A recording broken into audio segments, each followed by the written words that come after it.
Hey, what's up, world? Welcome back to Rolling Out in Hollywood. It's Michael Melendi. As you can see, I'm here in sunny Southern California. Today, we're sitting down with the cast of WGN's Underground. We're talking all about season 2 and how it deals with politics, which is actually pretty perfect given the current state of politics in the United States at this time. So stay tuned, because it's all coming up next right here on Rolling Out in Hollywood.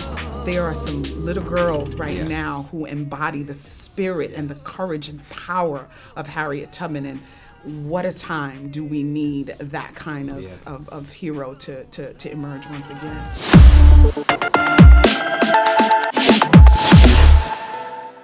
Well, so first of all, 2 congratulations are in store here. So congratulations on season 2. Thank you. Congratulations on your newborn. Oh, thank you. It's very exciting to see on Instagram and stuff, all the pictures and stuff. But so when it comes to, the opportunity that you guys have, to portray these characters, you're almost breathing life, in a sense, back into these huge historical figures. What have been some things that you have learned about their, personalities and attributes that you were most surprised to find out about them? The fact that they were just really whole human beings. We were always given this perspective of the enslaved people as being things, being, basically being cattle or something. Yes. But, they found ways to have fun, to have little dances, to party, to do this, and all that strength and perseverance that came out of them is what shaped us now as a culture today. But it was fun to see how they made something out of nothing. Fun to sort of engage that and experience it, because it gives you so much appreciation for the opportunities you do have today. For sure. Jurnee, as actors and, or people who are creators, in a sense, you guys have a responsibility to not necessarily follow the culture, but lead people to places, kind of reflect culture and lead people to places where it's not always so comfortable. Season 2 definitely leaves you emotionally feeling some type of way. I mean, how would you describe the places that the audiences will go in season 2? I think we definitely explore uncomfortable territory in season 2. I think we really challenge our audiences and ourselves to get outside of our comfort zones. One of the themes in season 2 is citizen versus soldier.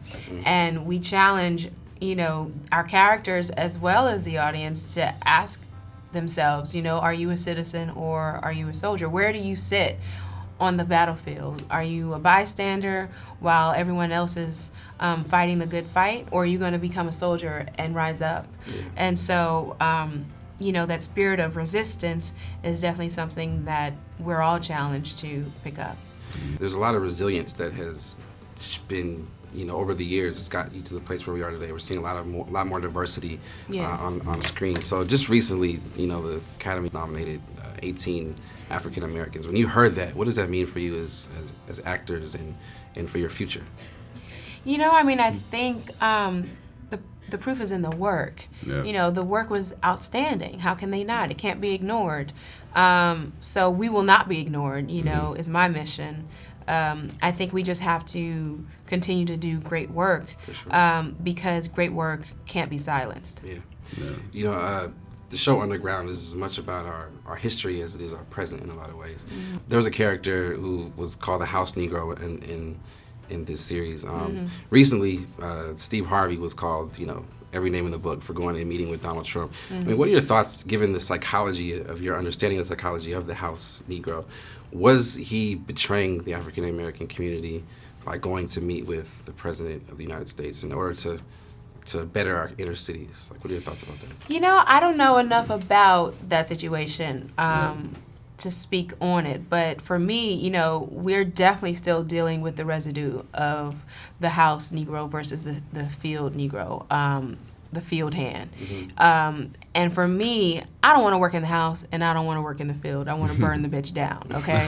So I just think we obviously need so much healing if we are still referencing that. Yeah, we as a culture need to understand why we would even say a term like that, and it's internal deconstruction. That's something we should not even want to say, because you have to understand the history of where it came from and why it came from, which was established from people working in the field, people working in the house, battling each other. That was a mental game that was established by the slave masters. So, again, that's something we should do away with. Yeah, it's like Because- you can't use the master's tools, Man, to get rid of the master's house. Like, it's the same way. it's all supposed to be we, dissolved. It's the same way it's been ingrained in us to, as a culture, be proud of the term nigger or nigga. Nothing to be proud of there.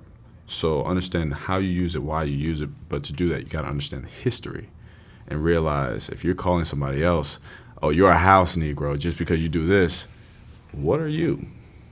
You need to look at yourself first for even being able to utter that term and call another black person that, before you want to cast judgment. Yeah. Thank you for saying that, and I think that America has a lot to learn from this show. So I look forward to the reactions from season 2. So thank you guys for your work. Thank you, Thank man. you. It's a system, and so we're still very much in pursuit of freedom because what we're trying to do is break down a system that could even ever threaten that anybody. I mean, even going through it with how many miles that she would go back into danger. I mean, when you take that out of a history book and actually put that and you act that out, you just really impacted.